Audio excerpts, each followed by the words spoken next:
Hi అండి, అందరు ఇలా ఉన్నారు. నేనైతే చాలా బాగున్నాను, మీరు కూడా బాగున్నారని అనుకుంటున్నా. సో ఎవరైతే మన ఛానల్ ఫస్ట్ టైం చూస్తున్నట్లయితే ప్లీజ్ మన ఛానల్ని సబ్స్క్రైబ్ చేసుకోండి. అలాగే వీడియో నచ్చితే లైక్ చేయడం మాత్రం మర్చిపోకండి. సో ఈ బ్లాగ్ ఏంటంటే నా day in my life morning routine blog అన్నట్టు.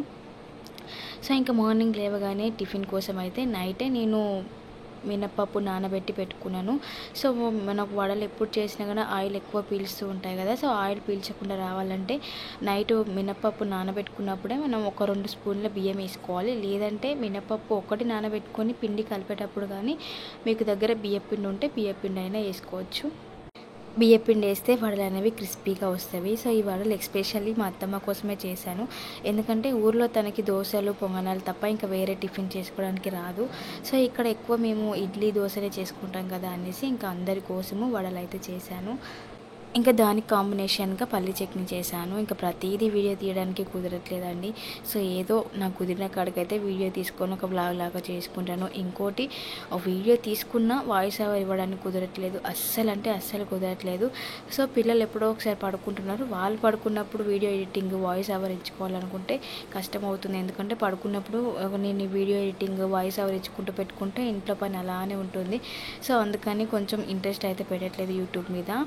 ఇంకా ఆ రోజు మార్నింగ్ టిఫిన్ చేసిన తర్వాత ఇంకా ఆఫ్టర్నూన్ టైంలో మటన్ కర్రీ ఇంకా రైస్ చేశాను. మా హస్బెండ్ ఏమో ఆకలి అవుతుంది అంటున్నారు. నేను ట్రైపాడ్ పెట్టుకొని ఫోన్ సెట్ చేసుకొని వీడియో ఆన్ చేసుకొని కర్రీ చేసేసరికి 2 or 3 అవుతుంది అనేసి వద్దని చెప్పిండు. నార్మల్గా అయితే చేసేసాను, మటన్ కర్రీ రైస్ చేశాను. ఇంకా ఆ రోజు మార్నింగ్ మా డాడీ అయితే హన్మకొండలో ఉంటున్న వేరే పని మీద, మా అత్తమ్మ వాళ్ళది ఇల్లు కన్స్ట్రక్షన్ జరుగుతుంది. సో దాని పని మీద ఊర్లో అయితే ఉంటున్నాడు. అక్కడి నుంచి బయలుదేరినట్టు. ఇంకా మా ఇంటికి వచ్చేసరికి మధ్యాహ్నం అవుతుంది కదా అని ఇంకా మా డాడీ కోసమైనా నేను స్పీడ్గా చేస్తున్నాను. సో ఇంకా అక్కడి నుంచి వచ్చేటప్పుడే ఈ కళ్ళు, మునక్కాయలు, నెయ్యి, ఈ మామిడి పళ్ళు తీసుకొని వచ్చిండు. సో నేను ఫస్ట్ టైం అన్నట్టు ఇన్ని మామిడి పండ్లు చూడడం. అంటే ఎప్పుడైనా మనకు తినాలనిపిస్తే వెళ్ళి 1 kg 2 kg అలా తెచ్చుకునే వాళ్ళం. కానీ ఇంట్లో మక్క పెట్టుకొని ఇవి తినాలంటే చాలా కష్టము. నాకైతే ఈ మక్క పెట్టుకోవడం రాదండి. ఎప్పుడు నాకు తెలిసినంత వరకు ఇన్ని కాయలు అయితే లేవు. మాకు ఇంట్లో చెట్టు కూడా ఏం లేవు. ఇంకా బయట నుంచి కొనుక్కొచ్చుకోవాల్సిందే. కొనుక్కొచ్చుకునే వాళ్ళం ఇన్ని అయితే తెచ్చుకోం కదా, 1 or 2 kg తెచ్చుకుంటాం. సరే లేకపోతే మామిడికాయ పచ్చడి పెట్టేటప్పుడు ఒక 10 kgs అలా తెచ్చుకొని అప్పటికప్పుడు కట్ చేసుకొని పచ్చడి పెట్టుకుంటాం. అవి అయితే స్టోర్ చేసుకోం కదా. సో ఇక్కడ చూసారు కదా, ఒక్కొక్క కాయ మామూలు తల్లి అంత ఉన్నది. ఇంకా మాకు అన్నయ్యకి రోజు పండుగేనండి. ఈ మామిడికాయలు అంటే మనకు చాలా ఇష్టము. సో నాకు కూడా ఇష్టమే, కాకపోతే మరీ ఎక్కువ పండిన కాయలు తినాలనిపించదు. ఇంకా మా అత్తమ్మ వాళ్ళ సైడు కళ్ళు అనేది దొరకదు, ఎక్కువ వరంగల్ సైడ్లో దొరుకుతుంది. ఈత కళ్ళు కానీ తాటి కళ్ళు కానీ మేము కూడా తాగుతాం అందరం. కాకపోతే అది మధ్యాహ్నం టైంలో తీసిన కళ్ళు కాబట్టి పుల్లగా ఉన్నది. సో అలా నాకు ఎక్కువ ఇష్టం ఉండదు. ఇంకా మా హస్బెండ్, మా ప్రకాష్ వీళ్ళు అయితే తాగారు. మా డాడీ కూడా ఏం తాగడు. సో ఆ కళ్ళతో పాటు మా అత్తమ్మ నెయ్యి ఇంకా మునక్కాయలు పంపించింది. సో ఆ నెయ్యి స్మెల్ అంటే నాకు పడదు. ఇంకా అందుకని మా డాడీకే ఇచ్చేసాను. ఇంకా ఇవి మక్క పెట్టడం కోసం చాలా వరకు యూట్యూబ్లో చూస్తున్నాను. మామూలుగా ఒక అట్ట బాక్స్లో పెట్టి పేపర్ పెట్టి పెడుతున్నారు కదా. సో అలానా ట్రై చేద్దాం అనేసి షాప్కి వెళ్ళి మా అత్తమ్మని అడగమంటే అక్కడ కూడా లేదని చెప్పింది. సో ఇంకా చేసే ఏం లేక అన్ని కాయలు నేను నార్మల్గా టబ్లోనే పెట్టాను. సో అవి ఎలా పండుతాయో ఏమో తెలియదు. సో పండిన తర్వాత అయితే చూపిస్తాను. ఇంకా ఆ రోజు నైట్ మా డాడీ ఇంటికి వెళ్ళాడు. సో వెళ్ళేటప్పుడు కన్నయ్య 10 days అవుతుంది కదా బిడ్డ, నేను ఒక రోజు ఉంచుకొని తర్వాత రేపు తీసుకొని వస్తా అని చెప్తే ఇంకా మా డాడీతో పాటు కన్నయ్యని కూడా పంపించిన. వాళ్ళు వెళ్ళిపోయిన తర్వాత ఇంకా మా అమ్మతాలకి చాలా రోజుల నుంచి ఈ మెడలో ఆంజనేయ స్వామి లాకెట్ వేశారు కదా పిల్లలకి గాలి దుల్లి తాకకుండా. సో అది తీసుకుందామని చెప్పి రహమత్ నగర్కి వెళ్ళాము. అలాగే నేను చాలా రోజుల నుంచి మా అమ్మతల్లికి పట్టీలు తీసుకుందామని అడుగుతున్నాను మా హస్బెండ్.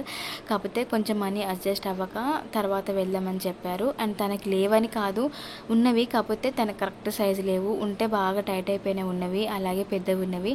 సో అందుకని ఇంకా వేరే తీసుకుందామని అయితే వెళ్ళాము. మామూలుగా నేను లాకెట్ తీసుకుందామని వెళ్ళాము. కాకపోతే అక్కడికి వెళ్ళినాక మా హస్బెండ్ ఫస్ట్ చిన్నపిల్లలే పట్టీలు చూపించండి అని అడిగిండు. తనకు తీసుకోవాలనిపించిందో ఏమో, ఇంటి దగ్గర ఉన్నప్పుడేమో కుదరదులే తర్వాత తీసుకుందాం అనిపిస్తుంది, అక్కడికి వెళ్ళి చూడగానే తీసుకుంటే బాగుండు అని అనిపిస్తుంది.